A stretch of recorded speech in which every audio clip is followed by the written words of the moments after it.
everyone. How are we doing today? Good? That was unenthusiastic. Can we get more energy? Thank you, and shout out to whoever in the front row who screamed so loud. All right, well, you are all here for our lightning show, and it does turn out that I do have real live indoor lightning behind me. My name is Tara. I'm an educator at the Museum of Science. I use she, her pronouns. And just because we do have real lightning, there are a couple of rules that I like to go over, just housekeeping things with regards to this space. So I am briefly going to turn the lights back on. For anyone who finds out during this show that you are not the world's biggest fan of very bright flashes of light and very loud noises, I have a couple exits that I would like to point you to. So for everyone who's joining me on this bottom level, hello. Your nearest exit is probably going to be that door over to my left, to your right, or an accessible exit ramp in the back corner. For everybody who's joining me on upper levels, hello, so nice of you to join. Your exits are probably the doors that you came through, the double glass doors behind you. Now, because some people might discover that lightning is not their thing, we need to keep the path to the exits as clear as possible. That red carpet is pointing it out very nicely. So if you're on red carpet, that does include the stairs. I'm going to ask you to move and find a piece of blue carpet. So if you're on those stairs going up or down, thank you. Perfect. All right, well that is pretty much it for this space. So I think we can go ahead. If I were you, I would pretty much just be excited to get to the lightning part. And because I do have control over this theater of electricity, I'm going to go ahead and jump straight to the lightning. So we're going to go ahead and already start making our first test sparks. This is going to be a great way for you to find out how loud things are going to be, how bright things are going to be, and how much you enjoy those loud and bright things. So I am firing up that big, tall machine behind me. It is the world's largest air-insulated Van de Graaff generator. Designed and built by Van de Graaff himself in 1932 and moved to the Museum of Science in 1956.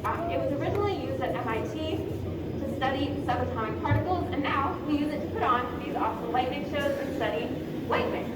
So those two columns behind me with the large silver domes on top, it goes all the way to the basement, all the way up 2 floors. That is now running, and I am going to start adding some negative charges so that we can make some lightning. Before any lightning happens, I will be sure to warn you so that you have an opportunity to cover your ears. So for this, my red headphones are going on, and you might want to cover your ears as well.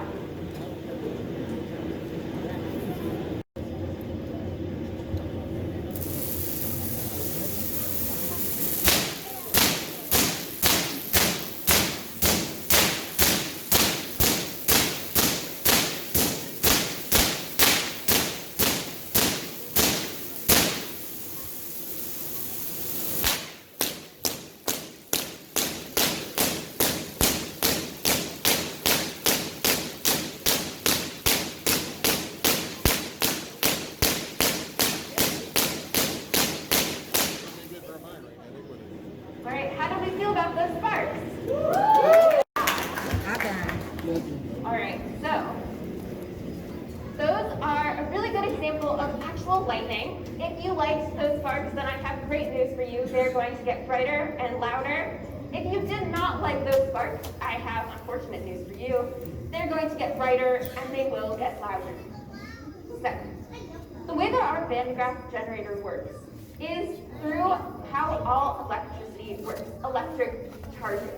Now, based on what we just saw, who here would say, with a show of hands, that the electric force is bright and loud? A few hands, tentative hands. Ooh, all right. Well, for everybody who did raise your hand, I'm sorry to say that was a trick question and you are all very wrong. The electric force is neither bright nor loud. It's silent and invisible, just like all forces. So if we think of gravity as a force, if you jump, you land, but you can't see gravity hands pulling you down. You can only see and hear the effects of gravity. So same thing with the electric force. That's what's happening behind us. We are adding charges on and unbalancing them. So there's positive and negative charges, and charges that are dissimilar tend to attract. Charges that are too similar, like a positive and a positive, or negative and a negative, repel away from each other. And we are adding so many negative charges up at the top of the dome that they're trying to find paths away from each other. They are repelling. And when a probe is raised in the air, that is providing them an exit to the ground. And they are powerful enough to punch through that air, which heats it up and causes it to glow, which is what we see as lightning. And it also causes shock waves of air to move around, which is what we hear as thunder. So, everything in the world has charge. This machine, of course, has charge. Even you have charge. Even I have charge. It's just that, unfortunately, we don't get to go around shooting lightning out of our hands because our charges are balanced. And it's only when charges become unbalanced that weird things begin to happen. Now, I want to demonstrate what happens here from the audience. So if I could get a raised hand, who might be interested? Yes, in the baseball hat. Yeah, come on down. What is your name? Alicia. All right, can we get a warm round of applause for Alicia? Thank you. There we go. I have this plastic stool for you to stand on. Go ahead and stand on that and put one hand. Can I ask you to take your baseball hat off? Thank you. Ooh, I heard an oh no. I'm excited. All right. You can put one hand on top of that silver dome. This is our mini Van de Graaff generator. It works exactly the same as the large one. You can even get a good look at those belts, which are helping carry the charge up to the top. So, in just a second, I am going to turn this on. Those negative charges are going to go into Alicia, but they don't have a path to the ground. The stool is insulating.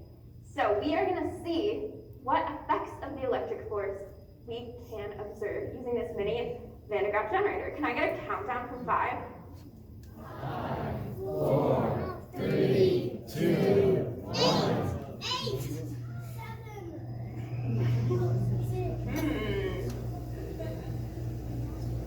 Do we see anything starting to happen, maybe with Alicia's dress? I'm seeing some things. Do you want to give your head a good shake? There you go. Now it's pretty humid out today, so it might take a while for us to see all of the effects. Ooh, someone turned this down. Turning it up. All right. There we go. Now, Alicia, can you feel anything different? Do you feel it on your skin? Yeah. So what we can see right now is the electric charges repelling against each other. So, again, it's pretty humid outside, but you can definitely see, especially at the top of Alicia's head, that hair is starting to rise. The negative charges are trying to get as far away from each other as possible. And in this case, that means that Alicia's hair is trying to get as far away from itself as possible. This is a really cool way that we can see the effects of the electric charge. Give your head another shake. There we go. So, this is what happens to you with static electricity in the winter, especially if you ever, rub up against a doorknob and it starts giving you a zap. This is what is happening with that. Now, I'm connected to the ground, so we can use me to see what happens when those electric charges are provided a pathway to ground themselves and balance out with all the Earth's charges. So in a second, I'm going to turn this machine off and we are going to fist bump and see where those charges go. Are you ready? Okay. So can I get a countdown from 3? 3, 2, 1. Can you feel it? Now, I don't know who in the front row might have been able to see that, but there was definitely a spark between our hands. Thank you so much. Round of applause for Lisa. Straight down. All of those charges were able to balance themselves out by going through me and into the ground. So that is a really cool way that we can explore indoor lightning, especially what we can see with the electric force. There's also definitely things that we can hear. So I have with me 2 other types of indoor lightning machines. These are Tesla coils. So they were invented by Nikola Tesla, not these specific coils, but the concept of a Tesla coil, invented by Nikola Tesla, the famous inventor. And what he was trying to do is, by find out ways that we could power things wirelessly. And these Tesla coils actually led to the invention of Wi-Fi, so pretty useful, I would say. Now, if we tried to count earlier, when I had those probes up with the large Van de Graaff generator, how many sparks were happening, you might have been able to count. It was probably about 10 to 20 sparks. If you tried to count these sparks, you would not be able to. You could try. It would probably be a lot, but you actually can't see or hear all of these sparks. There are 120 sparks per second. For reference, a lot of movies and videos use 30 pictures per second. So this is going a lot faster than even a movie, which we see as constant motion. And we are seeing constant lightning and sparks because of that. We're also hearing a constant buzzing noise. And that's because we're hearing those 120 sparks per second, lots of little pops instead of one giant clap or round of thunder. Now, I wonder what would happen if we were able to change maybe the amount of sparks that we were hearing per second, maybe how big those sparks were. When I put the Van de Graaff up, you probably experience a lot louder noises, so we can see what happens when we make those sparks bigger as well. And it just so happens I have two different Tesla coils with me, those orange columns with the silver donuts on top. Those are Tesla coils that are able to change the number of sparks per second. So I'm going to go ahead and let those run and see if you can pinpoint exactly when the number of sparks per second changes. For this, my headphones are going on.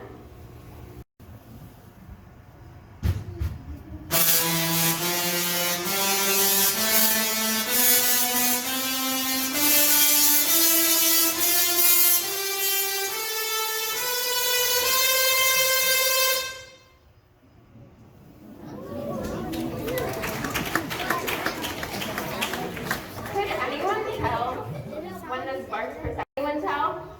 Yeah? Hopefully you can, because it sounded very different to me. What happens when we change the number of sparks per second? It changes the sound. We get notes. We can change the notes. It also got louder, as you could tell, because the sparks were so much bigger.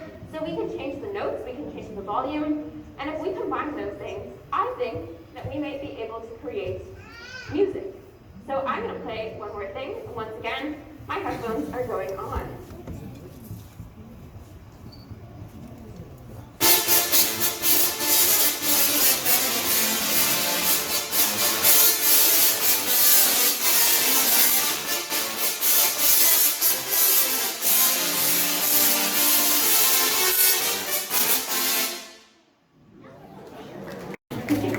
So these are some of my favorite things we have here in the Theater of Electricity, our musical Tesla coils. You can probably guess why they get that name. They are amazing, and if you liked that, I hope you stick around for the end. In our grand spectacular finale, I will definitely be using those to play a song. And I'm also going to turn on as many other machines as possible and make as much noise as possible. Somebody oh no's happening. Okay. Well, these are really cool types of indoor lightning. However, you are all much more likely, I'm guessing, to experience outdoor lightning, especially since it's the summer and we're starting to get a lot more thunderstorms here in this area. And I do want to talk a little bit about how you can stay safe in an outdoor lightning storm. So, if you started to hear thunder, where would you go to stay safe? You can shout it out. Inside. Whoever said in the middle of a field, you're right. I feel like you know that's right. Definitely not in the middle of nowhere. So true. All right. I'm hearing a lot of doors inside. In the ocean. In the ocean? I don't know. It's also not a great idea. So, into a car. Ooh, okay. So, definitely everyone who followed the theme of staying indoors, you are absolutely correct. Staying inside a building, whether that's your house, a building that you were passing by, your favorite local science museum, all of those are places where you can stay safe in a lightning storm. That's because those places where the lightning strikes, the lightning is most likely to travel around the outer parts of the building, lots of pipes and frameworks there for the lightning to travel through instead of you. And I also heard someone say in your car, for everyone who is saying middle of nowhere or not middle of nowhere, if you are in the middle of nowhere, hopefully you got there in a car or some other vehicle. And that is also a place that you can stay safe. Why are you safe in your car if it gets struck by lightning? Rubber tires, insulation tires. That is a great guess. So rubber is an insulator. It means that charges have a difficult time flowing through it. And it just so happens that I have a tire with me, and I also have a giant indoor lightning machine with me that we can use to strike this tire with lightning. So, if you are all right, if rubber tires are what are protecting us when lightning strikes a car, then you might see the lightning avoid the tire. You might see the lightning strike the tire and then have nowhere to go.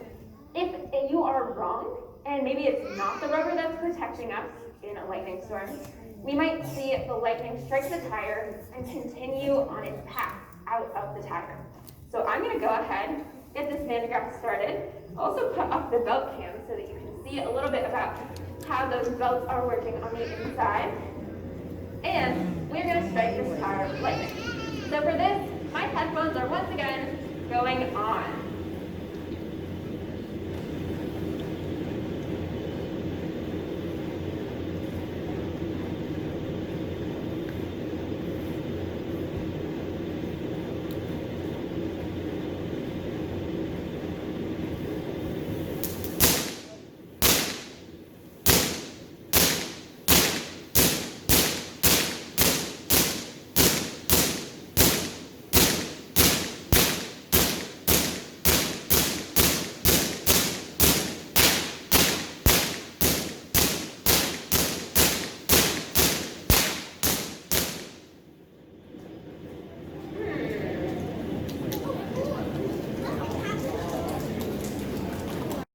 Enter the tire. Did we see lightning strike the tire? Yes. Did we see lightning continue on its path out of the tire? Oh yeah. So are the rubber tires what keep us safe if we get struck by lightning in a car? No. It turns out it is not rubber. It's a really good guess because rubber is an excellent insulator. And it just so happens though that something else that's an awesome insulator is air. And lightning already travels through miles of air in order to reach the ground. So a few inches of rubber at the end of its journey are not necessarily going to be what can save your life. Now, I have another theory, which is the other thing that all cars have in common: metal, a metal frame. Now, metal is a good conductor, which means that the charges have an easy time flowing through it. It's the opposite of an insulator. And I'm banking on the fact right now that since it wasn't an insulator that protects us, it could be conductors. Maybe the electricity flows so well through those conductive materials that it's not going to want to flow through me. So right now I have put myself in a cage. It is in fact made of metal on the top, sides, and bottom. And I'm raising myself up to be the tallest thing in this theater and therefore the most likely to be struck with lightning. So, in a second, we are going to see whether it is the metal frame of your car that keeps you safe in a lightning storm. While I'm in here, I want you to try making some predictions. What things should I do while I'm in here to stay safe? What things should I do, or should I definitely not do in order to stay safe? I'm hearing a lot of people say touch and don't touch, so conflicting advice. I'm not sure what I'll follow.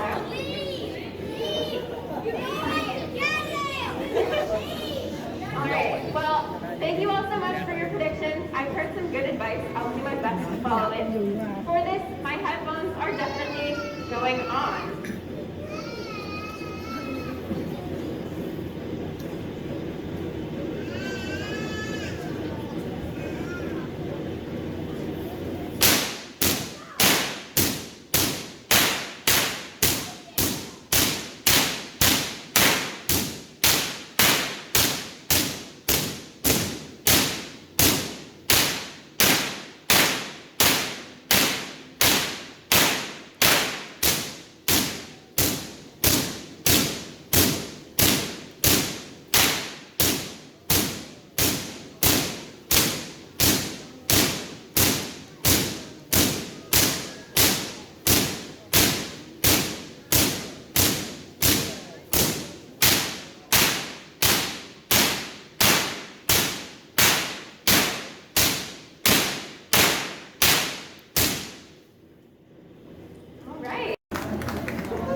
happy at my survival. It turns out that it is the metal frame of your car that's keeping you safe in a lightning storm. So it is because metal is a good conductor. It's also due to something called the skin effect. So when a rapidly changing current is happening in a conductive object like metal, so lightning, for example, is going on and off and on and off really fast, that causes this cage to temporarily turn into a magnet. And some effect of that is that all those negative charges are flowing only on the outside skin of this metal, hence the skin effect. So I was perfectly safe inside this cage, even touching the inside, even touching the exact point where lightning was striking, as long as I didn't let my hand slip and grab the outside of the bars. And that is the reason that you are safe inside any object where you are totally surrounded by metal. It's why people are safe in cars, in trains, even airplanes are safe if they get struck by lightning, as long as you are inside the airplane. And if you are exiting the airplane during a thunderstorm in midair, then I think you might have some other problems to deal with as well. So, thank you all so much for sticking around with me. I think you have earned a well-deserved spectacular finale. So I'm going to go ahead and start turning on a bunch of machines. We're going to go ahead and make as much noise as possible. If you have any questions after the show, feel free to stick around and ask me. I just ask that at all points you stay off the stage. If this is where you leave us today, so thank you so much for coming, and I hope you had a great day at the Museum of Science. One last time, my headphones are going on. Nó mở cái cuối cùng lên.